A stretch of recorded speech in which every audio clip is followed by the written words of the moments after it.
Hello. Hello everyone. Ito mahugas ng mga kinainan.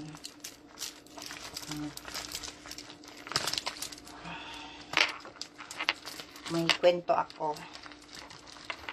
Hindi ko kalain. Sikat pala ako sa Salvasyon. Si Roma Camarines Sur. Sikat pala ako doon. Sa mga pang ano sa akin. Paninira. Maninira sa... Okay lang sana magkwento. Yung totoo. Hindi yung paninira. Paninira. Yung sinabi na ano, sira ulo daw ako. Sira ang ulo ko. Hindi sira ulo. Sira ang ulo ko. Nagdi-delusional daw ako. Tapos, ano ba yun?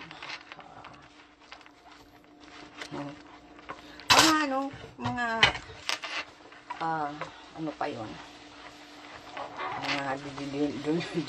Delusional, na, ano yan, nasira ang ulo ko.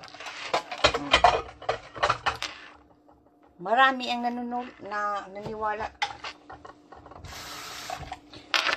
Kahit nga, ibang pinsan ko, naniniwala. Nasira ang ulo ko.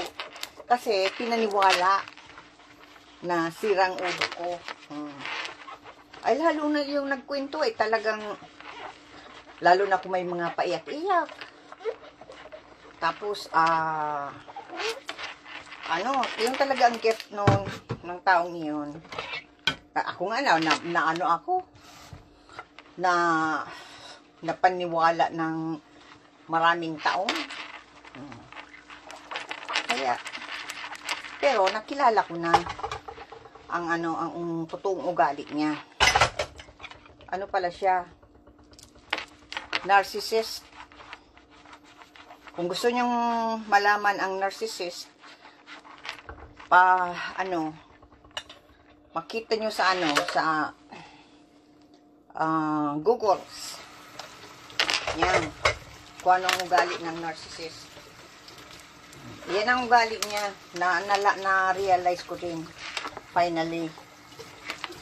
Dahil pinag-aralan ko talaga ang ugali.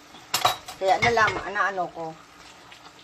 talagang pinag-aralan ko at nag-search ako. Ayun nalaman ko na ang taong iyon pala nang naninira sa akin ay isang narcissist. Yan. Kaya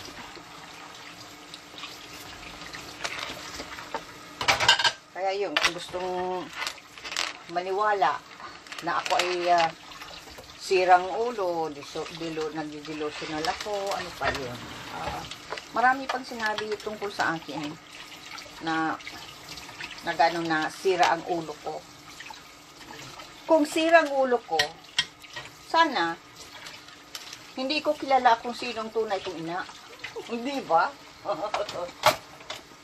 Naghanap ako ng ibang ina. Naghanap ako ng ibang nanay.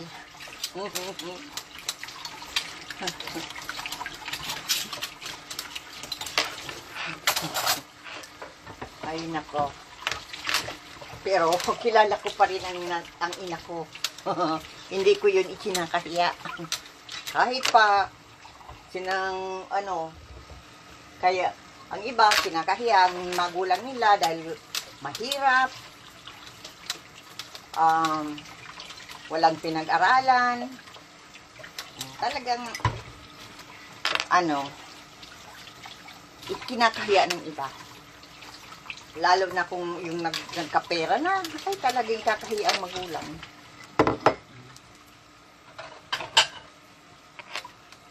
Kaya, yun naninira sa akin dyan sa Salvasyon, si Roma Camarines Sur. Hindi pa nga nila ako nakikita sa personal. Ay, yung iba, oo, nakita ko. Kasi nagpunta na kami doon. Nagpunta ka na kami doon ni Papa. Pero yung ibang tao, alam naman nila na hindi naman ako sira ulo.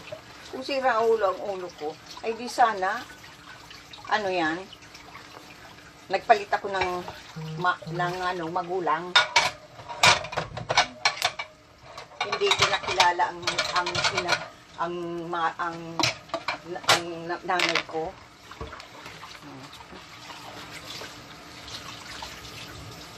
Iyon.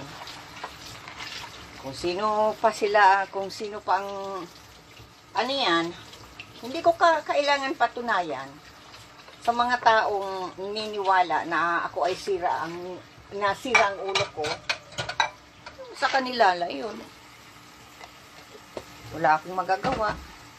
Sira sa totohanan, sa katotohanan talaga, ang mga sinungaling pinapaniwalaan. Lalo na kung ano yan, yung tinatawag na ano talaga, napakahusay magsinungaling. Talagang papapaniwala. Lalo na kung may mga iyak-iyak pa yan. Ay, Diyos ko. Talagang mahusay pang mag-araarti. Ako nag-araarti ako sa sa video. Sa mga video ko. Nagagawa ako ng mga short film.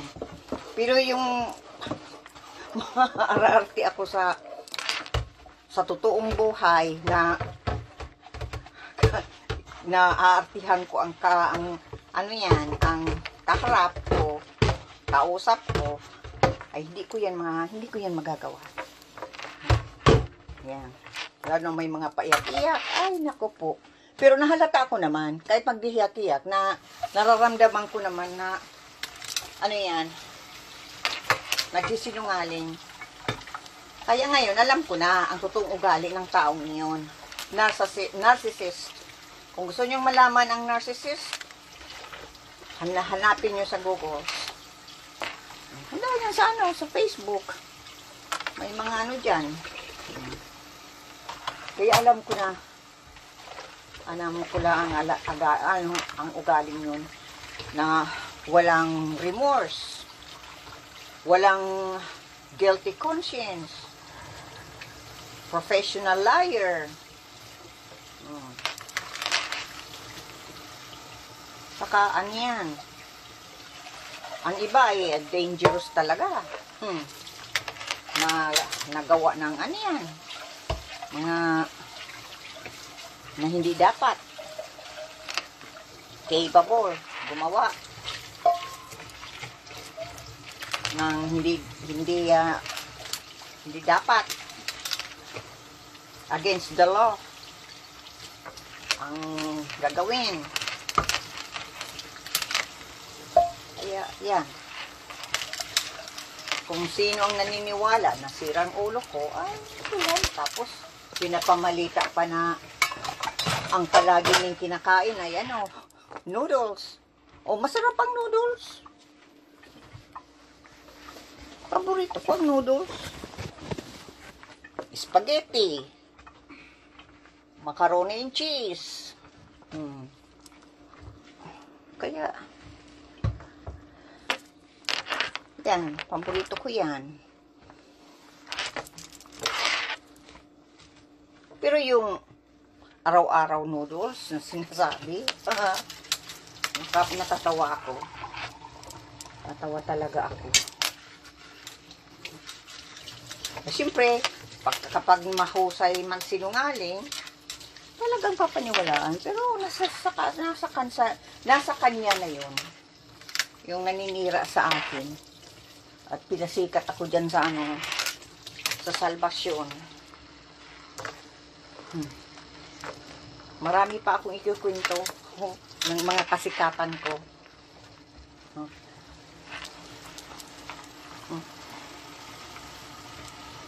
Ay, naku po.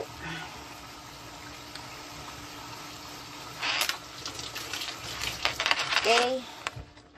Tapos na ang aking panana, panana. Maghugas ng mga kinainan. Yan. Bukas ko na ito. Ano yan ito? Isinusok ko itong, yung iba. Sa umpisa, na-irritate ako, syempre, na sisiraan ako. Lalo na kung kasamang mga pamilya ko. Yun, hindi maganda yun. Magkwento ng totoo.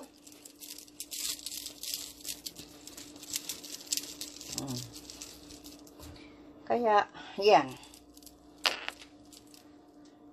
Bahala na kung sino ang, maniniwala sa mga, paninira sa akin. Okay lang yan. Hindi naman totoo. Okay. God bless everyone. Maraming salamat.